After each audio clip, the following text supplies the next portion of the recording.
So today we'll start our first webinar for Summer Fest with Jayne. She will be sharing with us about learning to read for preschoolers. So this is Jayne. Yeah, so she has quite a bit of experience working with preschoolers and children who are emerging in learning to read. So today she will share with you some of the theories behind learning to read, some of the strategies that you can use, and also some of her personal experiences. Yeah, so do enjoy, and I'll see you guys all later. Hi everyone, thank you waiting for the introduction. My name is Jayne and I'm a speech language therapist at Summers Therapy Services. Welcome to Summers Fest. So without further ado, let's jump into the first webinar for the day. So I'm just going to share screen.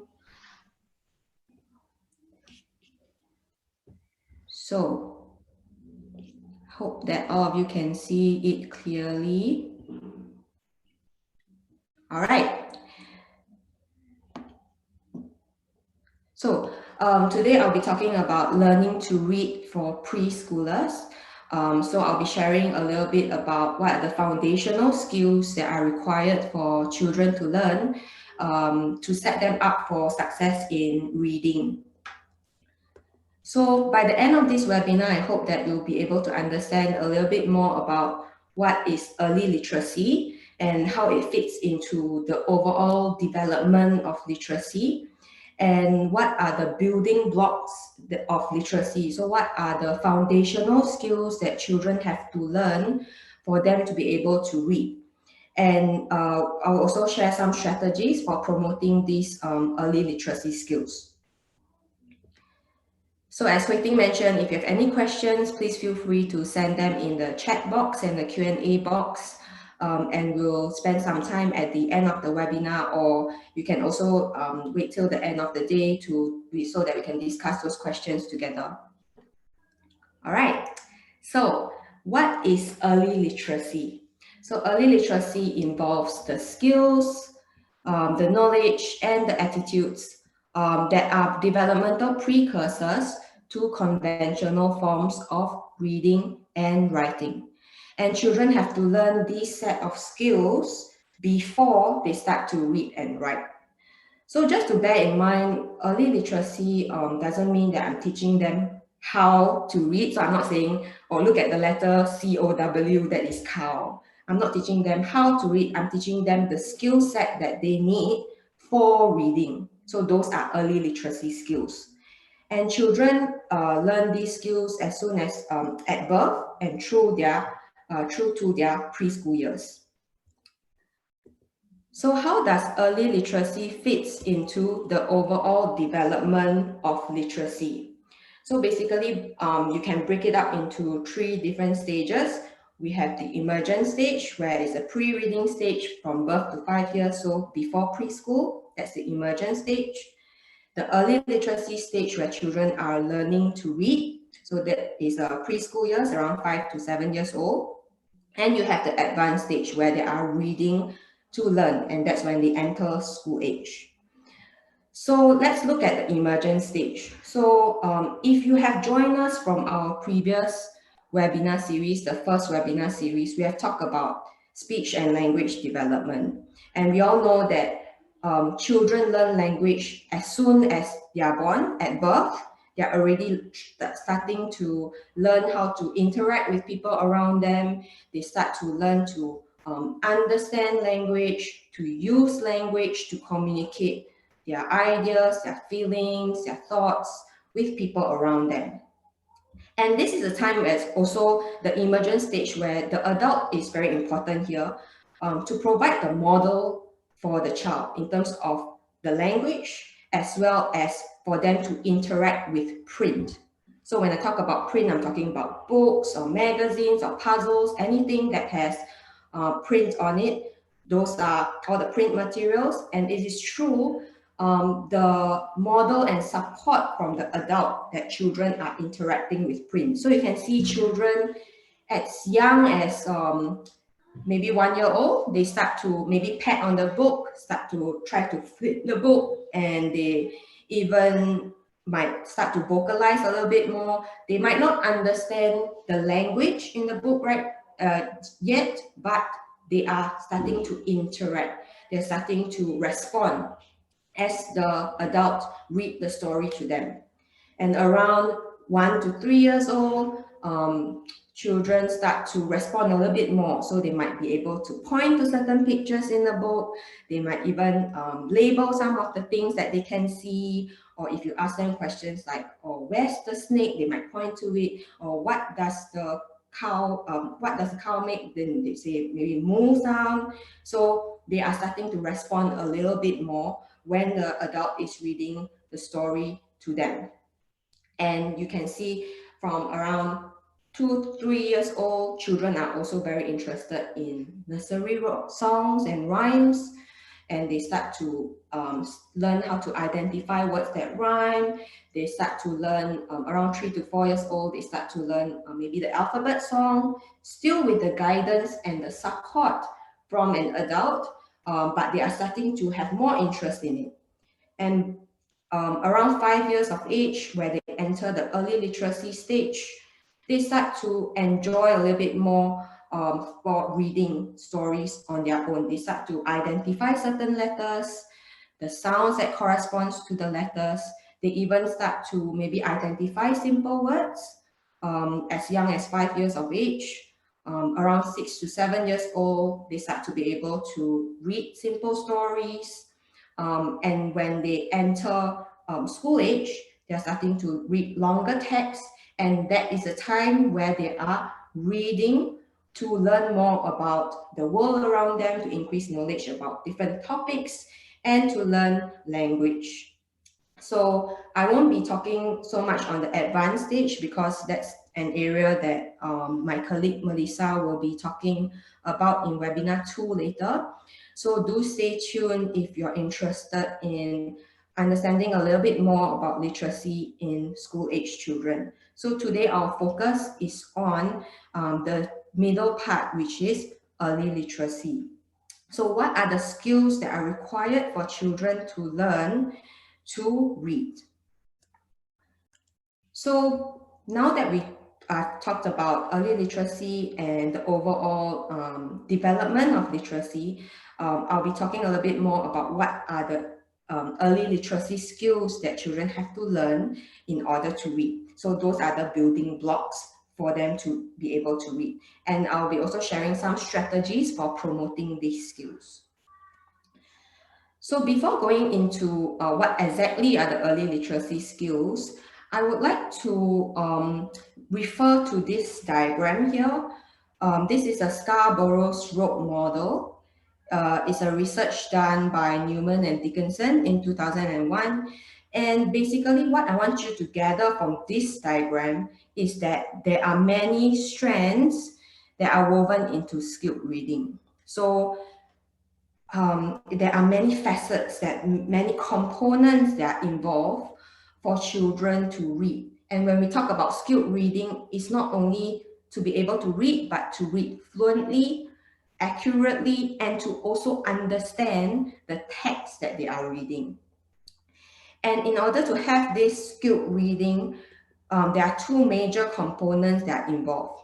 So we have language comprehension and we need word recognition. So these two major skills are important for children to be able to read fluently, accurately, and to understand the text that they are reading. So not only they need to be able to recognize the word, to identify the words, to be able to read them, children need to have good language comprehension skills to understand. So I can read the thing, but if I don't understand the language, then I won't be able to understand the text I'm reading.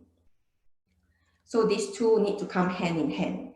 And as you see from the diagram, below these two major components, there are many different subcomponents underneath, and those make up the building blocks. So that's what we are going to talk about today. What are the building blocks? What are the foundational skills that are required for children to learn to read? So today we'll be talking about 6 different early literacy skills that children have to learn in order to read, and those are vocabulary, oral language, print knowledge, phonological awareness, letter sound knowledge, and sight word recognition. So I just want you to bear in mind that the numbers right here are just for presentation purposes. It doesn't mean that one skill have to come before the other. There's no particular timeline, and all of them are equally important skills to learn for children to learn how to read. So let's look at the first skill, vocabulary.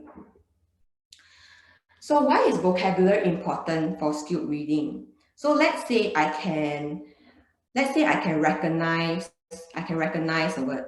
Let's say I know that I can read this word, hand sanitizer. I can read the word, I can sound it out.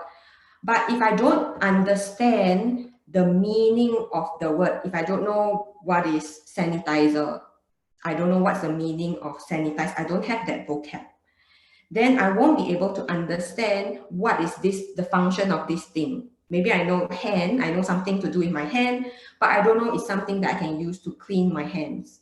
So the vocabulary part is important for children to be able to understand the language when they are reading.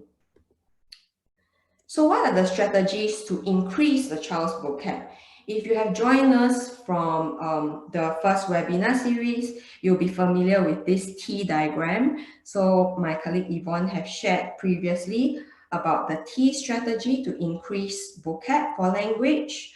And we talk about to not ask too many questions. We don't want to ask the child, what's this, what's that, say this, say that. We just want to model by using the T strategy. And the T here stands for to talk, to expand, and to extend. So what are we talking about? We are going to talk about what you are doing and what your child is doing. So let's say if you are making a cup of tea in the kitchen, you can narrate what you're doing by talking about it. So you can say something like, okay, mommy is brewing tea. Or when you see your child playing, maybe with the Lego blocks, you can say something like, oh, Ben is building a tower, green block on the red block, and a roof on the green block. So you're actually being a narrator and talking about what you are doing and also what your child is doing based on what you can see. Another way to expand your child's vocabulary is to expand by adding extra words or phrases to what they have said. So let's say for the example, let's say your child says, mommy's tea, and you want to expand by adding extra words or phrases. You can say, oh, mommy's hot tea, or mommy's tea is delicious. Oh, mommy's tea tastes bitter. So those are some of the ways you can expand by adding extra words or phrases to what your child has said. Another way to increase your child's vocabulary is to extend, and you want to extend by adding related comments to what your child has said. So for example, like let's go back to the previous example. So let's say your child says, mommy's tea. So you can extend by saying, oh, mommy is sipping tea and Ben is drinking water. Or mommy bought the tea from the supermarket. So it's something related and it's an additional comment to what your child has said. So let's say you already use this T strategy as we have discussed in our previous webinar, and you want to further increase your child's vocabulary. How can we do that?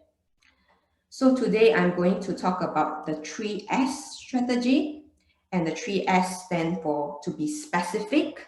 So we want to be specific in terms of what we're talking about. We're going to provide specific details and description of things that we talk about. The second S is to spice it up and to step it up. Let's look at the first S first, to specify. So I talk about being specific in terms of the providing more detail and description to what you're talking about. So let's say if your child points to a cookie and he says, oh, look at that, mommy, look at that. So you can be more specific by saying, oh, look at that cookie. We're not talking about cupcake. We're not talking about a donut. We're not talking about a bread. We're talking about cookie. So we can say, look at that cookie. But if you want to provide further specific description, you can say, oh, look at that gigantic cookie.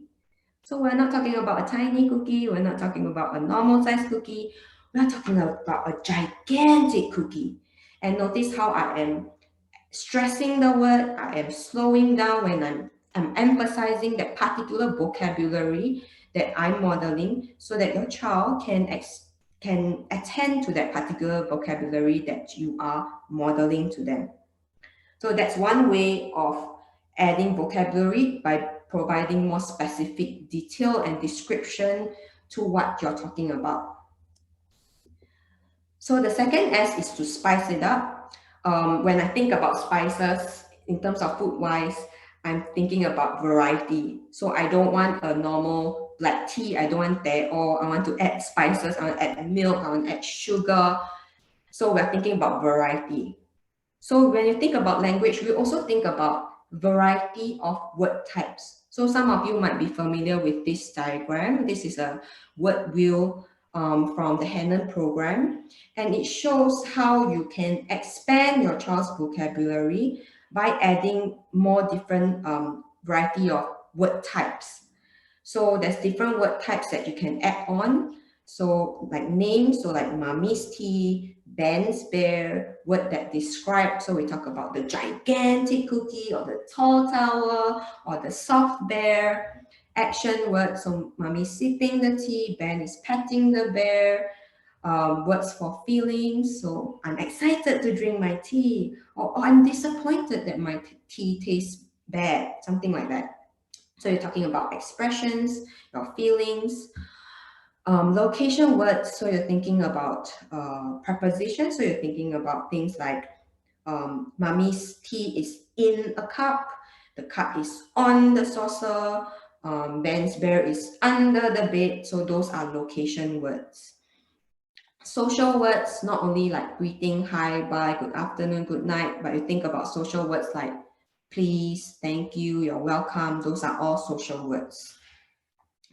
Words that express belonging, so you think about all your pronouns, so my tea, your bear, his shoe, their toys, our home, so those are all words that express belonging.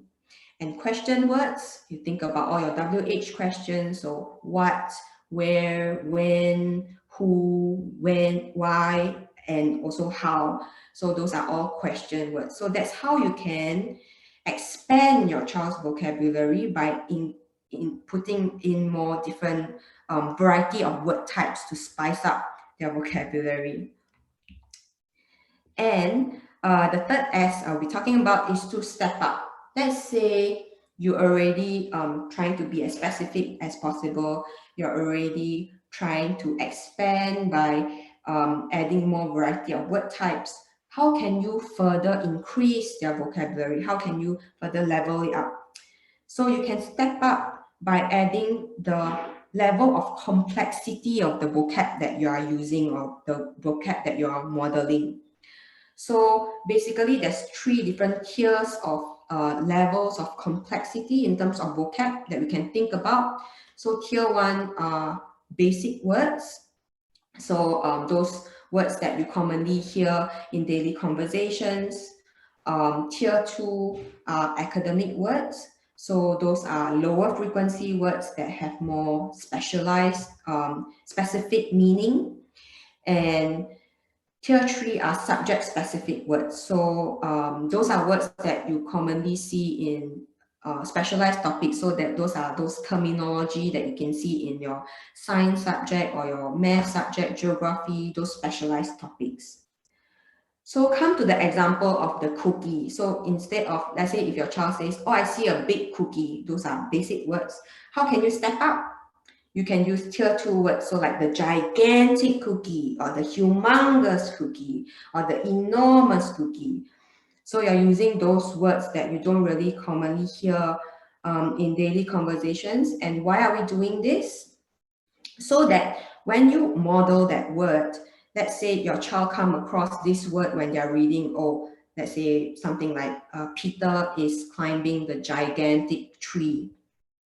So they can think back, oh, the last time mommy said talk about the gigantic cookie, it means a very large cookie. So that they can understand the definition of the word, and they can kind of generalize to when they are reading the story, they can try to deduce the meaning because you have already modeled it in daily conversations.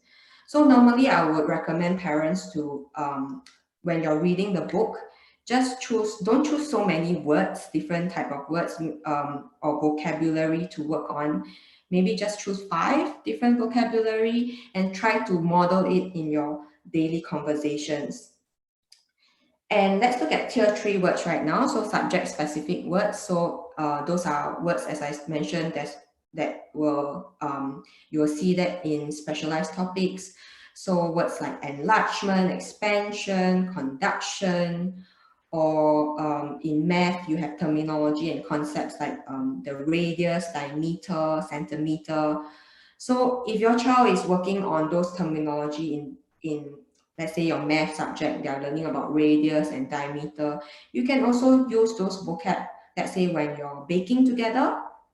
So when you're baking a cookie, you can talk about the radius and the diameter of the cookie. This is a way to also make it fun and engaging for them to learn the vocabulary. So these are the ways to increase your child's vocabulary. So we talk about the T strategy, and to further step it up, we can be more specific in terms of providing more specific details and description to what we're talking about, to spice it up by adding the variety of word types, and to step up by adding the level of complexity of the words that you want to model to your child so that they understand the meaning of those words. So now that we have talked about vocabulary, let's look at the next early literacy skills, which is oral language. So oral language is also known as spoken language. So basically it's to understand language. And there are many components in terms of oral language as well. In order for children to understand the text that they are reading, they need to understand language. So let's look at the components here. Let's say, let's go back to the example of the hand sanitizer here.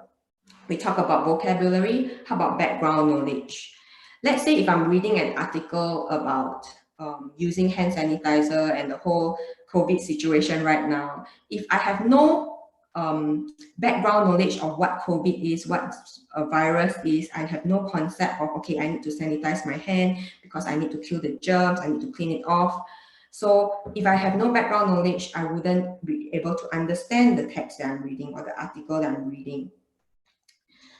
As I mentioned before, vocabulary, if I don't understand the meaning of the word, then I won't be able to understand the text that I'm reading.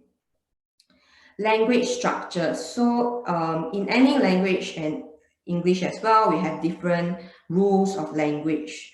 So in terms of word forms or how sentences are formed, there are rules for the English language. So let me give you an example. So let's say in English, we have words that have the same spelling and the same sound, like words like B-A-T, bat, but they have different meanings. So bat can be the animal bat or the baseball bat. Let's say I'm reading a story and it says, the bat is flying in the sky. So I need to understand that, okay, bat, we have 2 different meanings. And in this context, in this sentence, flying, I know that the baseball bat can't fly. So it must be the animal bat that is flying in the sky.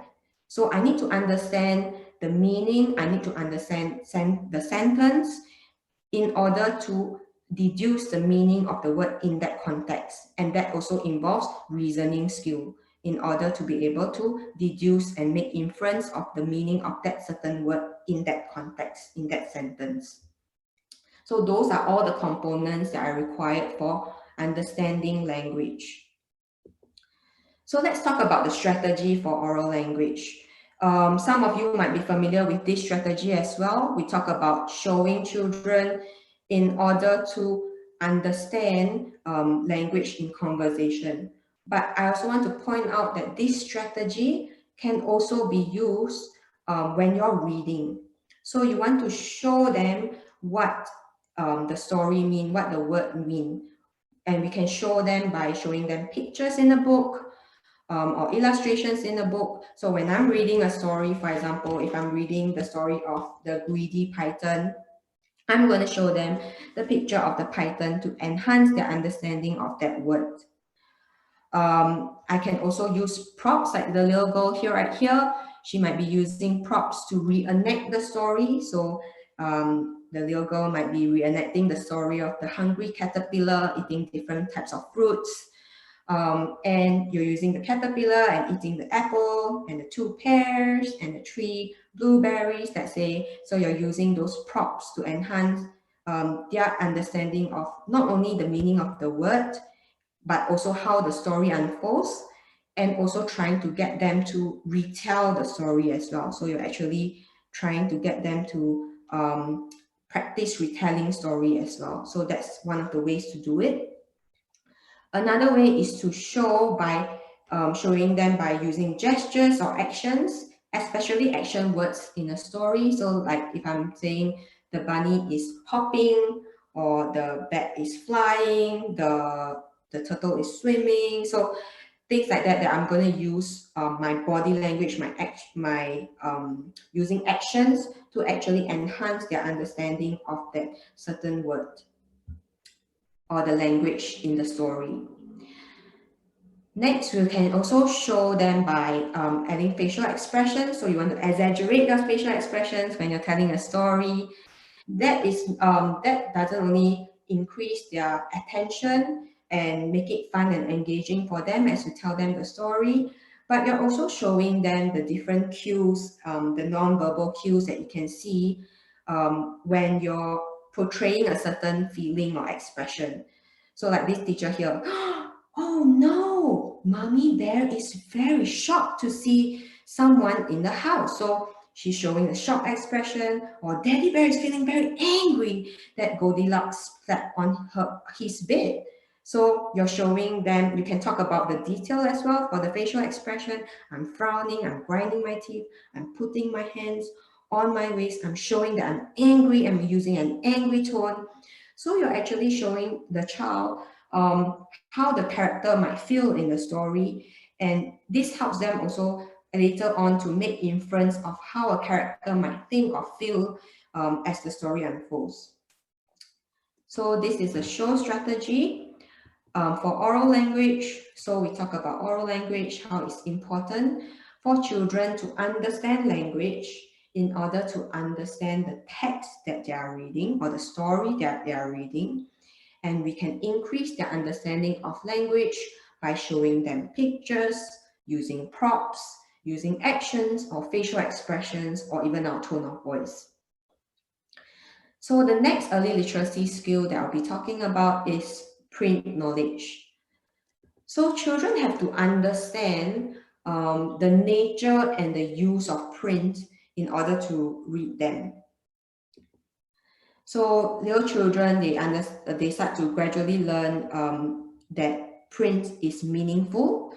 So the word here, B-R-E-A-D, the written word B-R-E-A-D represents the spoken language bread.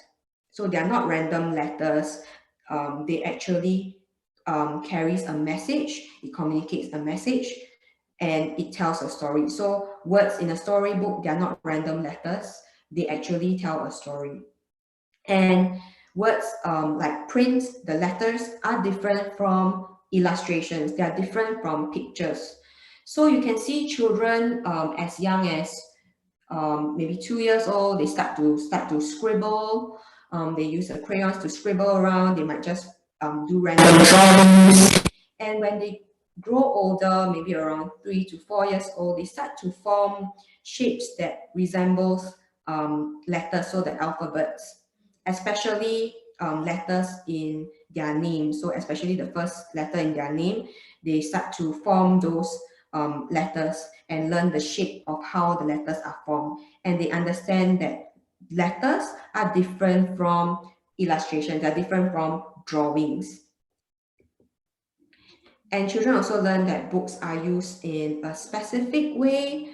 So as I talk about the emergent stage before that, children might interact with the book, they might pet the book, they might try to flip it, but they might not understand how it's used yet. So like the picture right here of the little baby, he might not know how exactly the books are used. So it's true, the model from an adult, that children learn how books are used. So you know that books are held right side up. We know that when we are reading from front to back, not back to front. We always have a beginning and the end of story. So children as young as 3 years old, you hear them saying, telling stories, and they always have once upon a time, something happened, and the end. So they might not tell like a logical sequence yet in a story, but they know there's a beginning and there's an end. And children also learn that there's always a title, author and illustrator at the front page of the book. So we always have a title, someone that writes the book, the author and the illustrator. And children also learn that print is read in a specific way. So they need to learn that, okay, I have to, when I'm reading from top to the bottom of the page. I'm reading from left to right. And from the end of one line, I'm going to read the beginning of the next line. So if I'm reading the words right here in the picture, I'm going to read from top to bottom, left to right. So the path was made of warm flat. And I go to the beginning of the next line, stones. And children also learn that print includes words, spaces, letters, and punctuation marks. So they learn that letters form words and letters have names. So the word here that the boy is pointing, S-T-O-N-E-S, make up the word stones. They learn that there's uppercase and lowercase letters and they have different shapes. And they learn that spaces separate words, so I'm not chunking all the words together. I need to put space in between the words. And words make up sentences, and punctuation marks have meaning. So if it's a statement, if it's the end of the sentence, I'm going to put a full stop. If it's a question, I'm going to put a question mark, and I'm using a rising intonation. So punctuation marks actually have meaning. So how do we teach children about the nature and the use of print? How do we teach them print knowledge?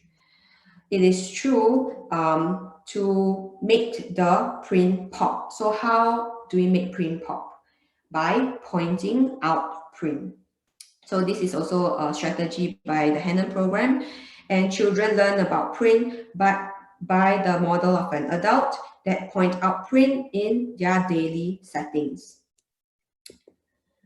So we can point out print not only through book reading. When you're reading a book, you can point that you're reading from left to right. You point to the words, the letters. But we can also point out print in our daily settings, our daily environment. So you can see traffic signs like the stop signs, or even in buildings, you have the exit sign. You can just point it out, make your child be aware and attend to the print. Even those HDB buildings at the lift lobby, sometimes you have different lift lobbies and you have lift lobby A, B, C. You can point to the letters, make them be aware of it. And you can also, let's say if you're going grocery shopping, you can encourage your child to maybe sit down and write down a grocery list together. You can even combine the strategy that we learned before about showing. You can get them to draw. Let's say if you need bread and egg, you can get them to draw a picture of a bread and egg beside the printed words to match the meaning. When you go to the grocery store, there's many prints everywhere actually. You can get them to look at the info lanes. Let's see, we need bread. Let's go to the bread section. Let's find the bread section, and then you can refer to the info lanes which have print on it. Food labels also, there's print on it. So there are many ways to actually model to children and teach them how to read. So we teach them the print knowledge in terms of you get them to be aware, okay, I need to read this word, it's from left to right, I'm reading this sentence from top to bottom, and there's capital letters, that's lowercase letters. So like the little boy here and the mom, you can show them how there's uppercase letters and lowercase letters, and they have different shapes. You write it differently. The capital letter A is different from the lowercase a. You can even add on a sensory or tactile component when you're teaching them how to write or how to form the shape. You can use sand. I know that we can't really go out right now, but you can use maybe kinetic sand or Play-Doh, or even I still remember as a little child, I like to write on a mirror. Like after a hot bath, you have, like when your mirror is fogged up, you can also write on it. So you're adding another component, like a tactile component, to them trying to learn how to form the letters.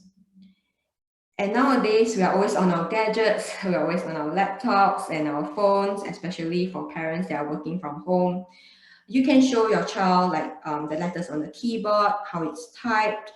You can even get them to, maybe if mommy wants to send a message to daddy to pick up some groceries, you can get them to be involved in typing the message together, get them to be aware that, okay, at the start of my sentence, I have the uppercase letter.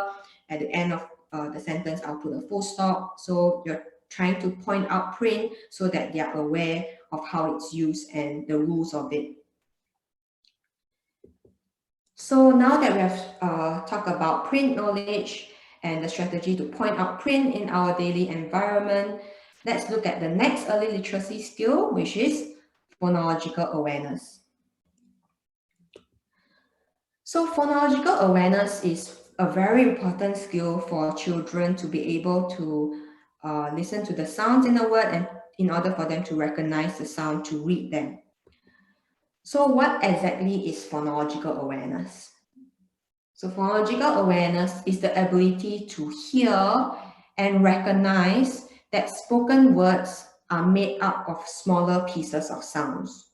So in a word, we can break them up into smaller segments, and children have to learn to listen to those smaller units of sounds in language. And why is phonological awareness important? We know that from research that letter knowledge, phonological awareness, print concepts, and oral language skills are all strong predictors of future reading success. And we also know from research that phonological awareness is the strongest predictor of reading and spelling success. So how do we work on phonological awareness? There's a range of skills that children learn in terms of phonological awareness before they learn that, okay, when I read a word, the word has letters and I have to sound out those letters, blend them together in order to read the word. But before that, they are learning a range of skills right here, as you can see in this diagram, that increase in terms of the complexity. So I won't be talking about the nitty-gritty details of what exactly are these skills, but I will just give you an overview of what skills are involved. So by 5 years old, so before preschool, children learn that words can be broken up into syllables. So they are starting to break words up into smaller chunks. So for example, the word umbrella, I can break it up into umbrella. I can break it up into 3 syllables. And they're also learning to, to identify words that rhyme with each other. So like twinkle, twinkle, little star, how I wonder what you are. I know that star and are rhyme with each other because they sound the same at the end of the word. So they're listening to the sounds that is the same at the end of the word, so they can identify words that rhyme. And they start to produce rhyming words as well. They start to be aware of words that start with the same sound. So we have alliteration. For example, like Peter Piper pick a peck of pickled peppers. So we have all the per sound at the start of the word. So those are alliteration. They can also segment the initial sound and the blended chunk of the sounds at the end of the word. So that's the onset and the rhyme. So like at cat, at hat, but at bat. So they can segment them. And after 5 years old, they enter preschool age. Children start to identify the initial sound in the word, the final sound in the word. They can blend the sounds to form a word.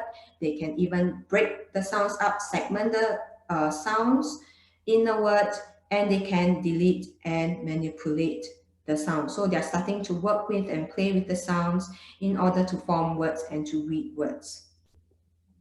So let me give you an example. So when they enter preschool age, children start to be able to identify, okay, the word cat. The first sound of in the word cat is k. They also can identify the end sound. So the final sound of the word cat is t. I can blend the sounds together to form the word k, at, to form the word cat. I can break it apart to form k, a. I can also delete certain sounds and substitute it in substitute another sound to make another word. So if I take out the t sound and I substitute it with the sound, I can form and blend it into a word car. How about the initial sound? Let's try. I can take out the sound k and insert k, and I can form the word at, hat. So those are some of the examples. And how do we increase a child's phonological awareness skills? So it really depends on the targeted skill that they are working on. So just now we talked about the staircase and the different skills. It really depends on what they are working on, what level they are at. And one of the strategy also from the Hannon program is to listen and find one like it. So what are we listening to? We're listening to whatever your child is working on. So let's say if they're working on breaking words into syllables, then that's what you're going to listen to. We are going to listen to the syllables in the words, how many number of syllables are in the word, and we're going to find one like it. So we're going to find another example of a word that has the same number of syllables. If they're working on identifying rhyming words, so they're going to listen to the sound that sound the same at the end of the word. So those are rhyming words. Or if they're working on a particular sound, so let's say the initial sound, the sound that at the start of a word, then we're going to listen to that sound, and we find another example of a word that starts with the same sound. So let me show you an example. Let's say if your child is working on listening to syllables. So you can say something like, okay, listen to the word caterpillar. How many syllables or beats are there in the word caterpillar? So we can clap it out, caterpillar. You can tap on the table, caterpillar, show the number, caterpillar. So there's 4 number of syllables in the word caterpillar. Now let's find one like it. So find another example of a word that has the same number of syllables. Let's try. Beetle. Beetle. Beetle has only 2 syllables. How about butterfly? Butterfly. Butterfly. Butterfly has 3 syllables. Okay, let's listen. How about television? Television.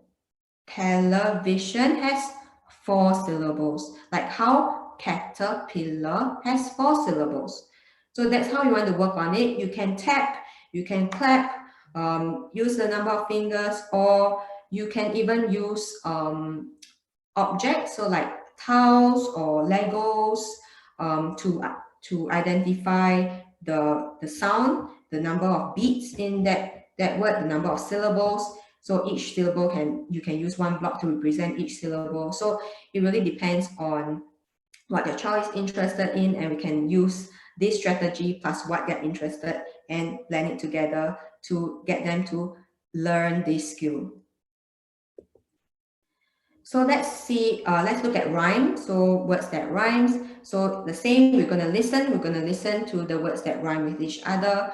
So I always like to use nursery songs because they have a lot of rhyming words in it, and it's a way of teaching the children how to identify words that rhyme with each other. So we have all the classical songs like Twinkle Twinkle Little Star, Hickory Dickory Dock, or the example here, I'm a little teapot. So we can sing together, I'm a little teapot, short and stout. Here is my handle, here is my spout. Let's listen. Stout and spout rhyme with each other. So stout and spout sound the same at the end of the word. So they rhyme with each other. Let's find another word that rhymes with stout and spout. How about shout? Shout also rhymes with stout and spout because they sound the same at the end of the word. So you want to emphasize it sounds the same at the end of the word. So once your child is able to identify the words that rhyme, then you can step it up a little bit more by getting them to initiate by thinking of words that rhyme with the targeted rhyming word that you're looking for. So for example, let's think of another word. How about pout? Pout also rhymes with stout and spout because they sound the same at the end of the word. So that's how you can teach them to apply this listen and find one like it strategy to listen to rhyme. So let's look at sounds. So you want to listen to the sound. Let's say the teacher here is teaching the children how to listen to the first sound in a word. So let's say they're greeting each other and they're talking, they're introducing their names. So for example, the teacher might say something like, oh, Ben. Ben starts with the sound B. Let's think of another word that starts with the sound B. How about ball? Ball starts with the sound B, like how Ben starts with the sound B. So that's how you can do it. Let's say if your child is giving you an example and it's inaccurate. So let's say he says house. House starts with the sound B. So how do you want to respond? So you can say, okay, good try, but house. Let's listen to the word house. So you want to slow down. House. House starts with the sound. Let's listen again. House starts with the sound. And Ben starts with the sound B. So and B are different. So they're not the same sound. And then you can give them an example of a sound that starts with the same sound, a word that starts with the same sound as the targeted sound that you're working on. So we can apply this strategy in your daily routines, your daily environment. So you can use the listen and find one like it strategy actually throughout the day, anytime, anywhere. You can apply this strategy. So let's say if you are washing hands, you can sing nursery songs, get them to identify rhyming words. If you're working on identifying syllables, you can get them to listen to the word. So let's say like washing. Washing has 2 syllables.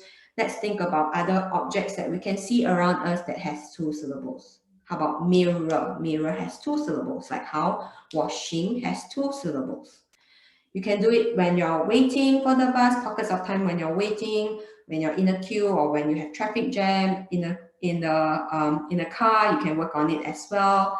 So for example, if you're working on listening to the initial sound, let's listen. Bus starts with the sound B. Let's think of other things that starts with the sound B. How about bridge? Bridge starts with the sound B, like how bus starts with sound B. Or bird starts with the sound B, like how bus starts with the sound B. So those are some of the ways that you can do it. When you are playing in the playground or at home as well, you can apply this strategy. So let's say if your child is working on segmenting the sound, let's say for the example cat, when they are climbing on the stairs, you can say each sound, so like at. And then if you want to blend the sound when they're sliding down, at, to make up the sound cat. Or like the little boy and the daddy right here, you can use, as I mentioned before, you can use objects, Lego blocks, even cars if your child likes toy cars, to represent the different sounds or the different syllables, to get them to be aware and listen to the little smaller units in language. So now that we have spoken about phonological awareness and how we can use the listen and find one like it strategy to increase your child's phonological awareness skill, let's look at the next skill, which is letter sound knowledge. So phonological awareness is very important, and it's one of the major puzzle pieces to guide children to learn about letter sound knowledge.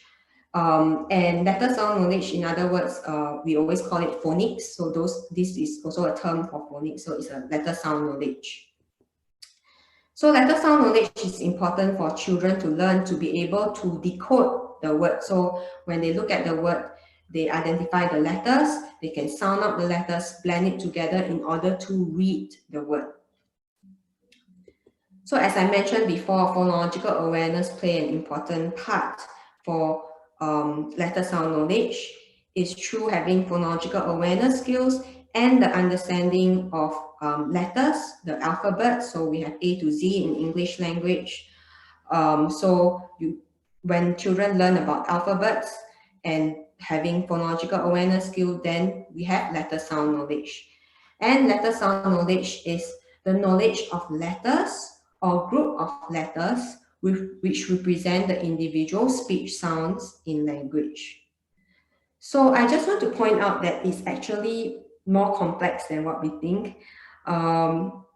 In English, we have 26 different letters or different alphabets, so 26 alphabets, but it represents 44 different sounds. So instead of 26 sounds, they actually have 44 different sounds.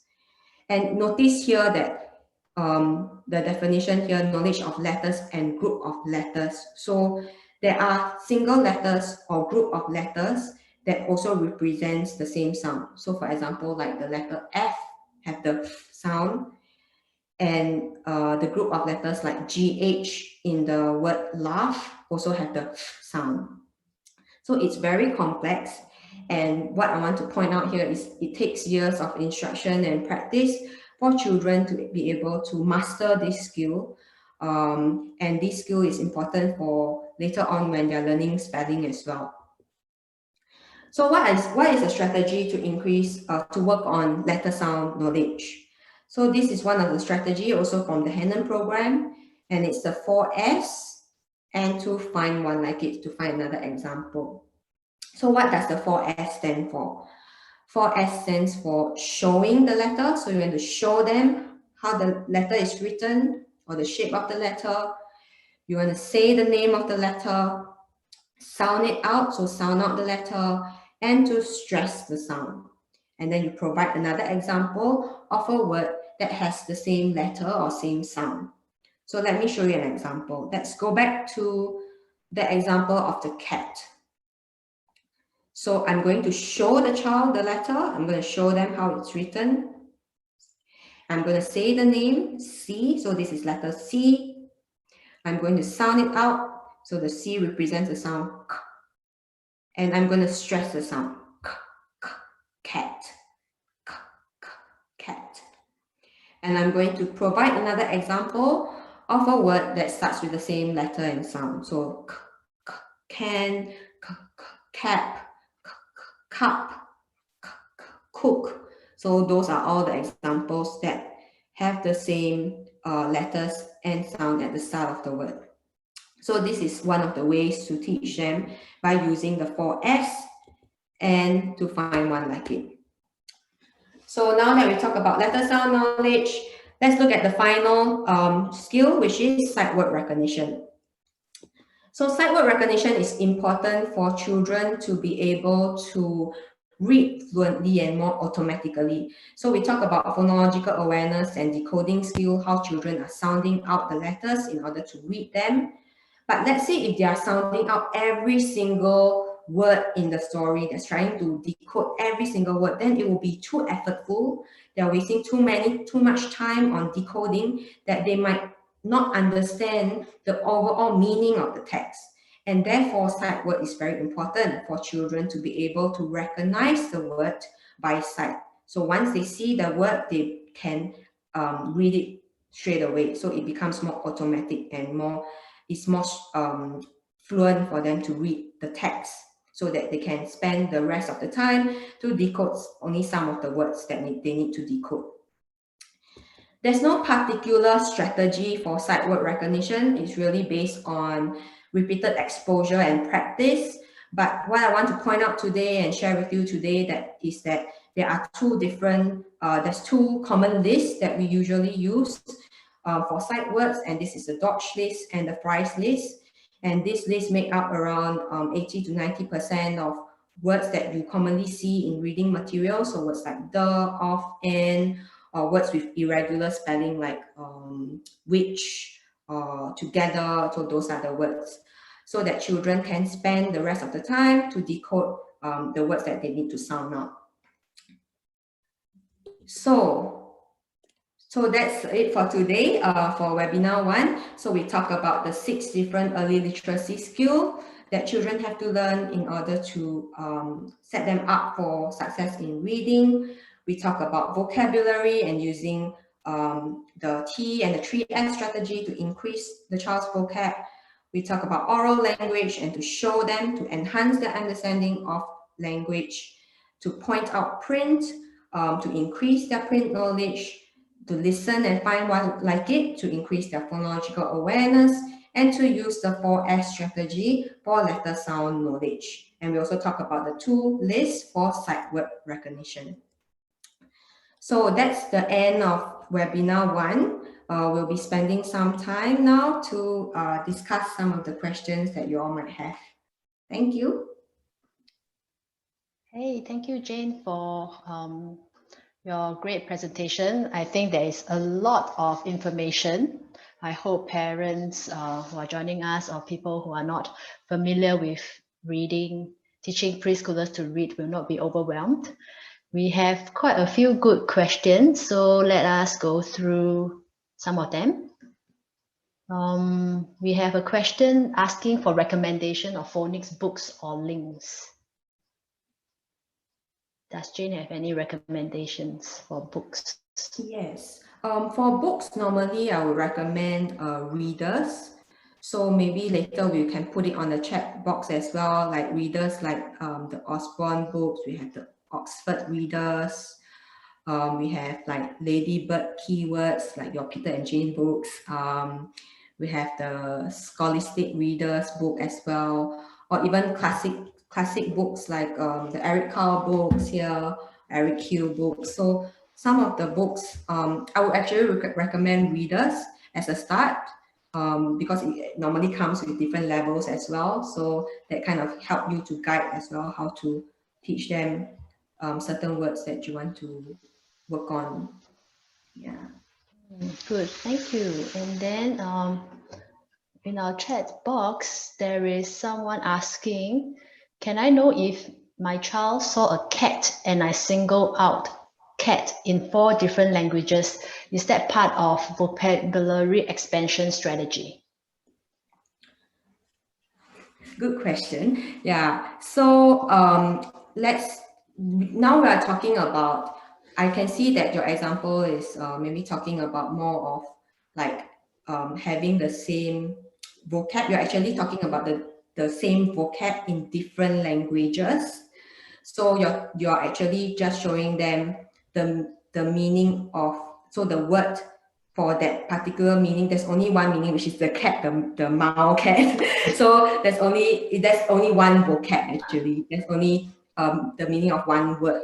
It's just that maybe you're trying to expose them to different languages, which is also a good thing. So here I can see it's more of expanding in terms of the range of languages that you're using. But when we think about vocabulary, we're thinking about having more words. So like cat, I can expand a bit more, like the furry cat. So furry is like I'm adding extra vocab to what your child has said. So that's one of the ways to expand vocabulary. Hope that answers your question. Yeah, Waiting. that's right. Research has also showed that it's not really a vocab expansion when you expose them to the same vocab word in different languages. So it's more of like an exposure to different languages. I think it's quite common. I use that strategy to given different ways of saying it in different languages, especially for kids who are bilingual and preparing for school. So that is more of an exposure rather than a vocab expansion. That's right. Yeah. So we have another question. If the kid tear up the book, does it mean it's bad behavior? You know, we're talking just now about how kids will hold the book like upside down.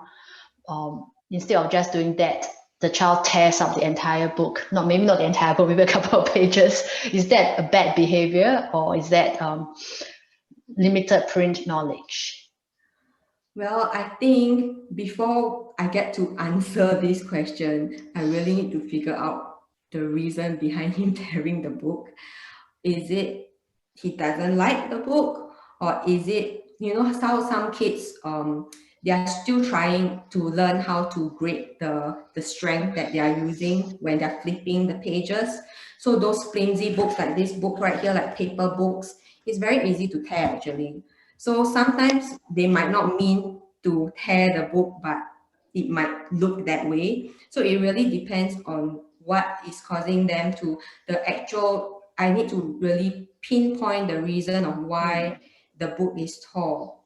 So if you're worried about like using like paper books and it's easily torn, maybe I will recommend things like books that are more sturdy, like those hard pages, those book with hard pages, or those sensory books, those cloth kind of books, which is very hard to tear.